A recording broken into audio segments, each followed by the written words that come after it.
Let me say how glad I am to have been invited to share my thoughts with you. First of all, I'm not a theologian. And I know you are accomplished theologians. But I feel confident because I'm sufficiently curious to talk about God. And therefore, I believe that my thoughts, some of which you may not agree with and must not indeed agree with, speak to the same God. I've written a paper which will be distributed. It's more disciplined than what I will present in an eclectic fashion. But I'm acutely aware that I've been asked to talk about problems bedeviling Africa. But before I say that, lest it be that it is only Africa that has problems, it is not true. As I speak, only yesterday in the United States of America, there is a state of emergency in the state of Texas. So there are problems in the United States. As I speak to you now, there is a war in Ukraine, so there are problems in Europe.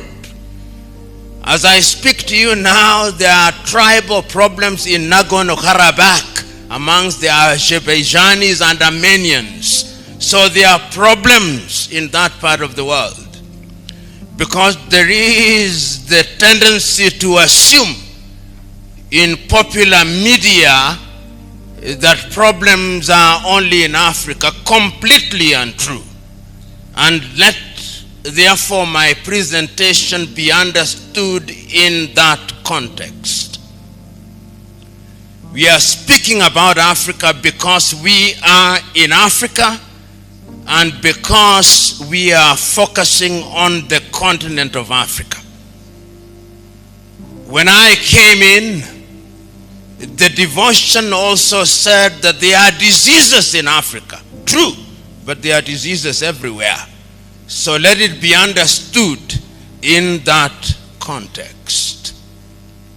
That said, and you being theologians of the Christian extraction, let it also be understood before I make my contribution that Christianity is a very young religion. It is a post-Christ religion. And I invite those who are present here to read the book that I love, written by Desmond PLO Tutu, God is not a Christian. And I believe that God is not a Christian. Christianity, from my theology, is a human construct created after Christ was assumed into heaven. Controversial. That is the standpoint from which I come. I profess Christianity, but I read all holy books. I read the Hindu Gita, and I'm familiar with Hindu mythology. I read the Mahabharata. I hope all of you have read the Mahabharata, because the writers of the Mahabharata say that he who has not and she who has not read the Mahabharata has read nothing. And I agree with him.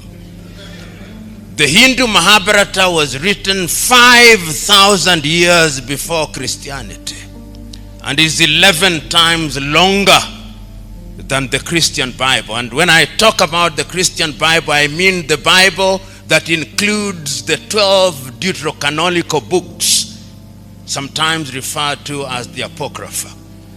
And when I watch the Hindu Mahabharata, I begin to see theology, because the characters in that book attend a school under a tree, a banyan tree, and they are being taught theology.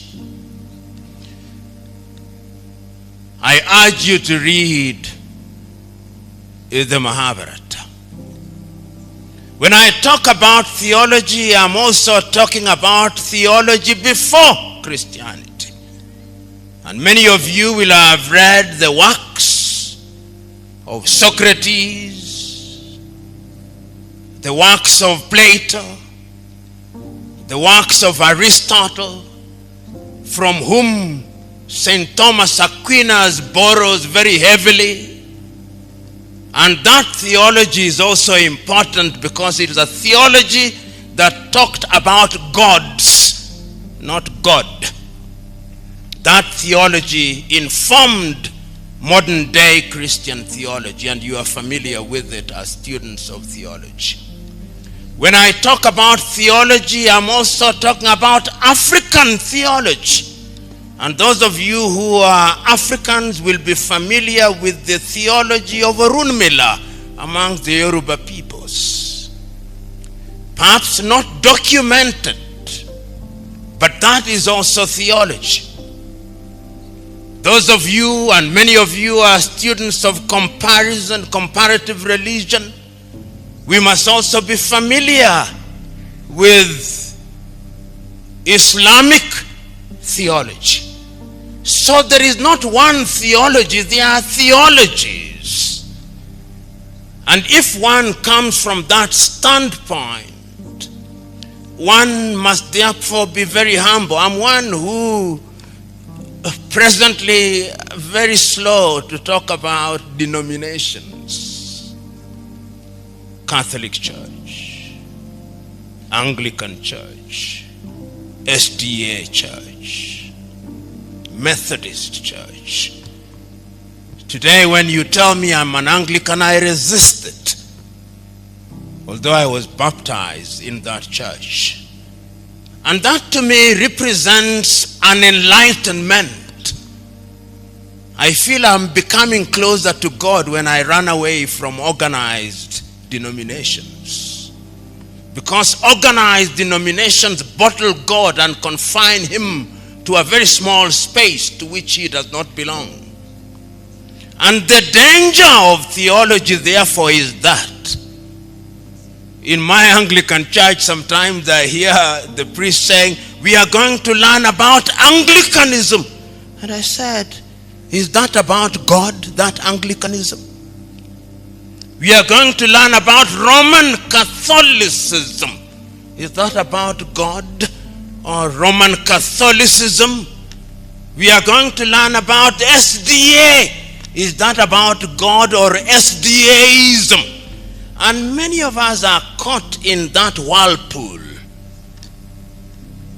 Today, I dare say that one of the greatest problems that bedevils Africa is religion. It is one of the things that debilitates Africa. Africa now finds herself in a space where many believe, wrongly in my view, that all our problems will be solved through prayer and fasting. Wrong. The divine instruction, as I understand it, was go ye and subdue the earth, and by the sweat of thy brow thou shalt eat. There is no shortage in Kenya, even those of you who came from outside, who have seen many crusades in billboards in Nairobi, Kenya. And when you travel across Africa, there is no shortage of individuals going by different names. Prophet, prophetess. And yet those of you who are students of theology will be told that the age of prophethood ended, some say with John the Baptist, some say with Micah, but they are prophetess and prophets. There is no shortage of apostles running around Africa producing rabbits out of hats in the name of fake miracles. There is no shortage of them. That is part of the African problem, but we do not want to confront it. Particularly you theologians, you do not want to confront it. There is now a theology in Africa of making people feel good without making them good. That